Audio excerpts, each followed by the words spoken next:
But goodwill and relief alone isn't going to spell a lasting peace for our country. As we inch closer to an end to the war, all eyes, local and international, are on the government to make sure that peace will prevail in the long term. Yesterday, I spoke to Mahinda Samarasinghe, the Minister of Disaster Management and Human Rights, to find out his views on this matter. Thank you, Minister Samarasinghe, for talking to me today about the developments in the country, especially on the international community. Now, a UN press release following the visit in the north of Sir John Holmes describes the situation in Sri Lanka as a twin humanitarian crisis, referring to those who are trapped by the LTTE and also those who are displaced and injured. Now, this is clearly a challenge for anyone. How is the government coping with it? Well, we are coping the best way that we could. It's definitely a challenge because on the one hand, we now have nearly 200,000 IDPs in government control areas who have escaped the LTTE, sacrificing their lives in the process of coming over to government control areas.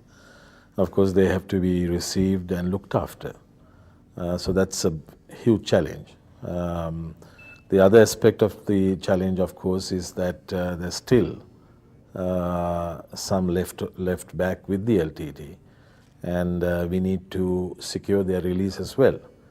So these are the dual challenges that Sir John was referring to. I must say he was quite happy with the way that we have progressed since his last visit. Of course, he did flag that there were still shortcomings, there were still concerns as far as he was concerned. This week has seen the visit of the UN envoy Sir John Holmes as well as two other foreign delegates.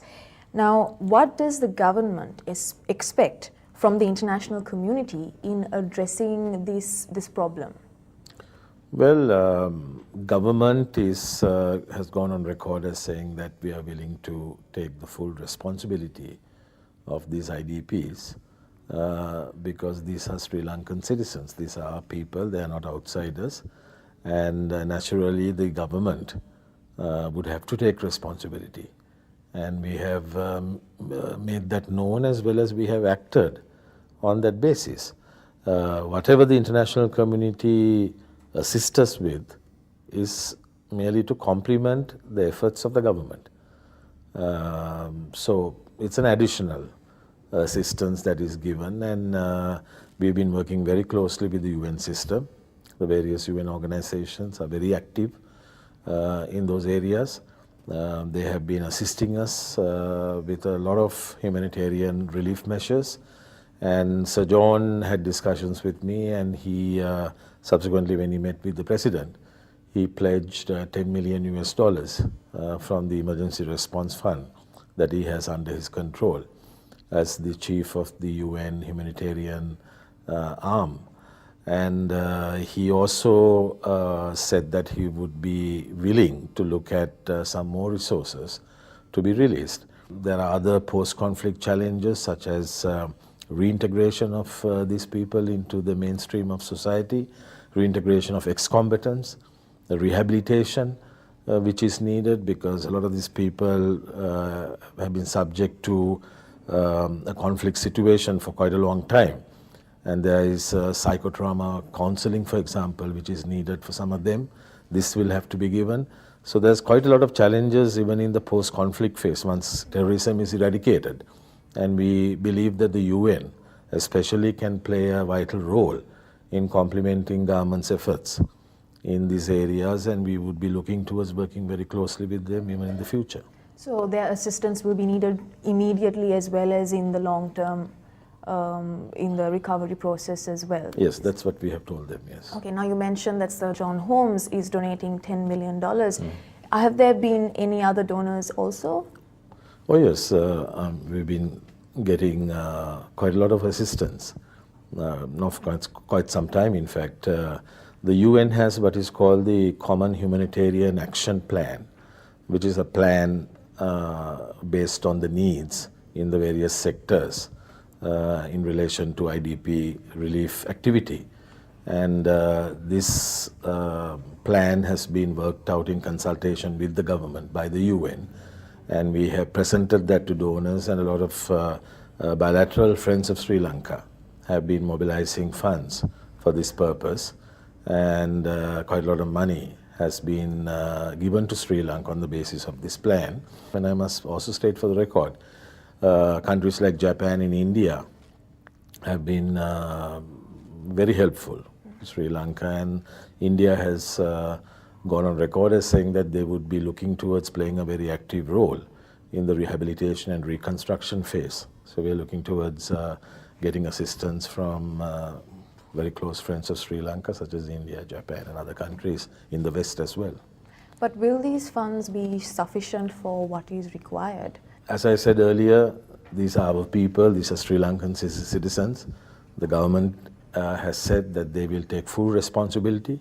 So even if there is no assistance coming from international sources, we will ensure that the money is found so that our commitment towards a group of our people would be comprehensively fulfilled.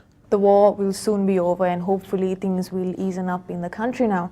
What would you say is the greatest challenge the country faces in ensuring that the achievements so far are translated into a lasting peace? For that, we need to build confidence amongst the people who are now IDPs, who are civilians in the north and the east. We need to send the correct message to them. We need to ensure that Sri Lanka respects diversity, that we are willing to protect and nurture the multiculturalism in our country, the multi-religious fabric in our country, the multilingual nature of our country. These are diversities that are there in a multicultural community like Sri Lanka. And we need to send a message that, like what the Constitution says, that everyone is equal and that there is freedom for everyone to adopt and follow the religion of their choice, or to speak in the language that they think that they are most comfortable in. If there are two official languages like Tamil and Sinhala, then we need to put in place systems that would not only limit it to words and in the laws of the country, but also it is put into action. So basically, there are a lot of things which need to be done apart from what I said earlier about the reintegration of ex-combatants, reintegration of the ordinary people into the mainstream of society, the rehabilitation aspects, etc. So there's quite a lot of challenges, and we are aware of these challenges, and we are quite confident that we'll be able to measure up to these challenges. Has the government started anything to send this message across, or will it be done in time? No, we are doing that. We are doing that. I think the Eastern Province is a good example of what we did soon after liberating those areas. There were local government elections, there were provincial elections. Today there is a Tamil Chief Minister, the number 2 of the LTTE. Karuna is today a minister in the government, in fact Vice President of the SLFP. There is a conscious effort being undertaken by the government to make our citizens in those areas feel that they have, not only in words but in deeds, equal rights under the laws of this country.